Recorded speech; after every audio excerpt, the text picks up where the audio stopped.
கழுவிருங்க. ஏன்டி எல்லா வளந்தையும் ஒண்ணா கொண்டு வந்து போடுறியா? தண்ணி அடிச்சு அடிச்சு கழுவுறதுக்குள்ள குறுக்கு ஒடிஞ்சிருதுடி. பரன்ல எல்லாம் கடந்துச்சு. பரன்ல ஒன்னதான் முதல்ல கட்டி தூக்கி போட்டிக்கணும். என்ன அநியாயஞ்சீரா? என்ன முணுமுணுன்னு புலம்பிட்டு இருக்கியா? சீக்கிரம் கறியை தேய்ச்சி கழுவுங்க. வளர்ந்துக்கிற ஒரு சோப்பு லிக்விடுன்னு இருந்தா பரவாயில்ல. ஒன்றும் இல்லம்மா, இந்த கறியையும் புளியையும் தேய்ச்சி தேய்ச்சி இந்த தேங்காய் சட்டையை வச்சு தேய்ச்சி தேய்ச்சி என் கையெல்லாம் தேஞ்சிரும் போலைக்கு. கைரேகெல்லாம் அழிஞ்சிரும் போலைக்கு. உங்க கைரேகையை வச்சு 10 பைசாக்கு பிரயோஜனம் இல்லை. வட்டில போய் ஏத்தனாவாச்சு பெருநாங்காலையில தொழுவ முன்னாடி அழகா 2 வாய் திண்டுட்டு போலாம் சுண்ணத்து. ஒய்வா என்ன சொல்றா பாரு. ஏன்டி சொல்ல மாட்டா? ரொம்ப அழகுதான். நாளைக்கு ஆதார் கார்டுக்கு ரேஷன் கார்டுக்கு அதுக்கு இதுக்குன்னு எங்கேயாச்சும் கைரேகை வைக்க போனா பதிஞ்சு தொலைய மாட்டேங்குது கைரேகை. ரேஷன் கடையில நீ தானா சந்தேகமா ஏத்த இறக்கமா பாக்குறோம். கைரேகை வைக்கிறது பதிய வேணாமா? ரொம்ப அழகா சொல்லுவா நீ எல்லாம்.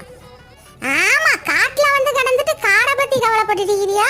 இந்த காலத்து கிணத்து தண்ணியில குளிச்சு சன்லைட் சோப்பு போட்டு மண்டையில தேய்ச்சி வளர்த்த முடியுதா இதெல்லாம்? அதுக்கு சட்டியெல்லாம் நான் இங்க